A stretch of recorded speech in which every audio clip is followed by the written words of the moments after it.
Welcome to Sri creative designer. இன்றைக்கி நம்மளோட சேனலில் ஆரியில் ஜிக்ஸாக் ஸ்டிச் எப்படி போடுறதுன்னு பார்க்கலாம்.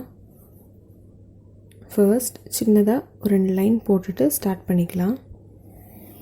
இங்கேருந்து ஸ்டார்ட் பண்ணிக்கிறேன்.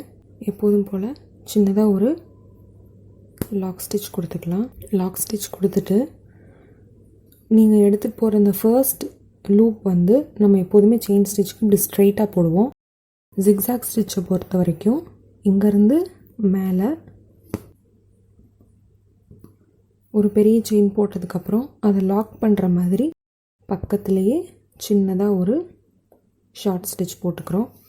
போட்டுட்டு இங்கேருந்து அப்படியே நேராக கீழே எடுத்துகிட்டு போகணும். அப்புறம் இந்த லூப்பை லாக் பண்ணுற மாதிரி இங்கே ஒரு சின்னதாக ஒரு லாக் ஸ்டிச் போட்டுக்கிறோம். அப்புறம் திருப்பி இங்கேருந்து கீழேருந்து மேலே சின்னதாக ஒரு லாக் ஸ்டிச், அப்படி அங்கேருந்து கீழே இங்கே ஒரு லாக் ஸ்டிச். அவ்வளோதான். கீழேருந்து மேலே, மேலேருந்து கீழே, இங்கேருந்து கீழே. இந்த ஒவ்வொரு லூப்பும் நகராமல் இருக்கணுங்கிறதுக்காக அதை லாக் பண்ணிக்கிறதுக்காக சின்னதாக ஒரு லாக் ஸ்டிச் போட்டிருக்கோம். இப்போ இதோட நம்ம கம்ப்ளீட் பண்ணிக்கலாம். இப்போது இங்கேருந்து எடுத்து மேலே கொண்டு போனோம், மேலேருந்து கீழே கொண்டு வந்தோம். இதுதான் நார்மலாக ஜிக்ஸாக் ஸ்டிச்.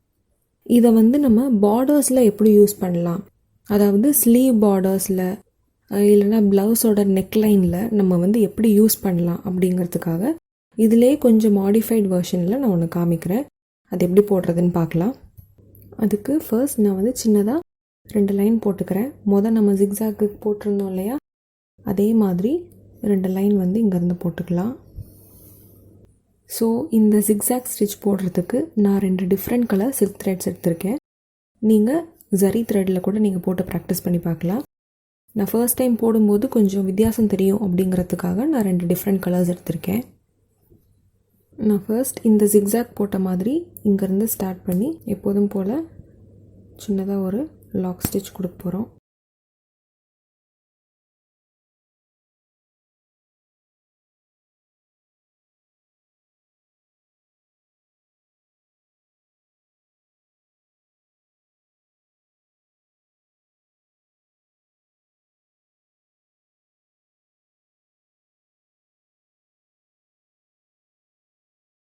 இப்போ நான் இங்கே எண்ணாட் போட்டு கம்ப்ளீட் பண்ணிட்டேன். இப்போ நம்ம வந்து இதில் ஆப்போசிட் சைடில் நம்ம வந்து ஸ்ட்ராண்ட் போட போகிறோம். அதுக்கு நான் வந்து ப்ளூ கலர் சில்க் த்ரெட் எடுத்திருக்கேன். இப்போது நம்ம ஃபர்ஸ்ட் போட்ட அந்த ஜிக்ஸாக் வந்து இங்கேருந்து ஆரம்பித்தோம் இல்லையா, ஸோ செகண்ட் போட போகிறது இதுக்கு ஆப்போசிட்டாக இந்த இடத்துலேருந்து நம்ம ஆரம்பிக்க போகிறோம். ஸோ இங்கே எப்போதும் போல் நம்ம வந்து சின்னதாக ஒரு லாக் ஸ்டிச் போட்டுக்கலாம். லாக் ஸ்டிச் போட்டுட்டு இங்கேருந்து நம்ம இங்கே ஸ்டார்ட் பண்ணதுனால இங்கேருந்து மேலே எடுத்துகிட்டு போனோம், ஆப்போசிட் சைடுக்கு கொண்டு போனோம். இப்போ நான் வந்து இங்கே எடுத்துருக்கிறதுனால இங்கேருந்து ஆப்போசிட் சைடுக்கு நான் கொண்டு போகணும். ஸோ இங்கேருந்து கீழே நான் எங்கே எடுத்துகிட்டு போகிறேன்னா கரெக்டாக இங்கே நம்ம லாக் பண்ணியிருக்கோம் இல்லையா, இதுக்கு நேராக கீழே வந்து நம்ம வந்து இதை லாக் பண்ணணும்.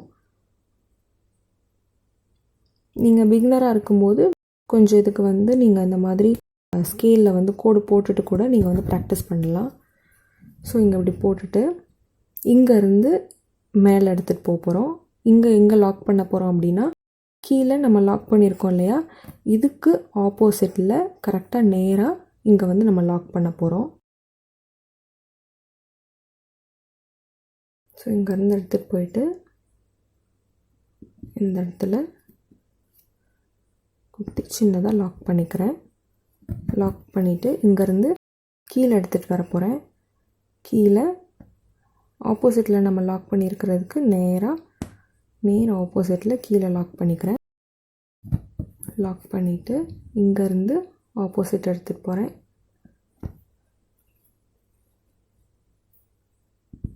லாக் பண்ணியாச்சு. இப்போது இதோட நான் கம்ப்ளீட் பண்ணிவிட்டு இங்கே வந்து ஒரு நாட் போட்டுட்டு காமிக்கிறேன். ஸோ இப்போ இதை வந்து சிங்கிள் லைனில் போட்டோம். இப்போ வந்து இது டபுள் லைனில் டபுள் ஜிக்ஸாக் கொடுத்துருக்கோம் இந்த இடத்துல. நீங்கள் இதை வந்து உங்களோட சாரீஸ் இல்லைன்னா ஸ்லீவ்ஸில் வந்து பார்டர்ஸ்க்கு யூஸ் பண்ணலான்னு சொன்னேன். இது இப்படியே ப்ளைனாக யூஸ் பண்ணால் ரொம்ப ரிச் லுக்லாம் கொடுக்காது. பார்க்குறதுக்கு ஏதோ டிசைன் பண்ணியிருக்கோம் அப்படின்னு தெரியும்.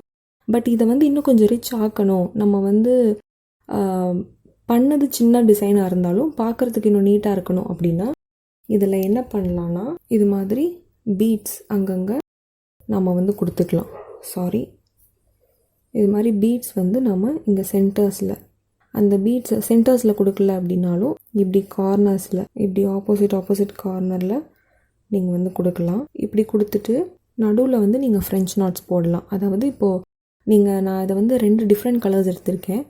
நீங்கள் வந்து சிங்கிள் ஜரியில் வந்து நீங்கள் இதை ஃபுல்லாக போட்டுட்டு, 2யுமே சிங்கிள் ஜரியிலே நீங்கள் போட்டுட்டு இந்த மாதிரி பீட்ஸ் கொடுத்துட்டு இடையில உங்களோட சாரியோட கான்ட்ராஸ்ட் கலர் இருக்கும் இல்லையா, அந்த கலரை வந்து நீங்கள் இந்த இடையில ஃப்ரெஞ்ச் நாட்ஸ் கொடுத்து கூட நீங்கள் வந்து ஃபில் பண்ணலாம். இடையில மட்டும் இல்லை, இந்த பீட்ஸ் எதுவுமே கொடுக்காம ஃபுல்லுமே நீங்கள் வந்து எங்கெங்கெல்லாம் கேப் இருக்கோ அந்த இடத்துலலாம் நீங்கள் வந்து ஃப்ரெஞ்ச் நாட்ஸ் கொடுத்து, அதாவது கான்ட்ராஸ்ட் கலர் ஃப்ரெஞ்ச் நாட்ஸ் கொடுத்து நீங்கள் வந்து ஃபில் பண்ணிக்கலாம். அது இன்னமுமே நல்லாயிருக்கும். நான் அதை வந்து உங்களுக்கு பண்ணிவிட்டு நான் உங்களுக்கு அந்த பிக்சர் காமிக்கிறேன். ஸோ நம்ம இப்போ வந்து இதில் எப்படி பீட்ஸ் வந்து நம்ம வச்சு டிசைன் பண்ணுறதுன்னு பார்க்கலாம்.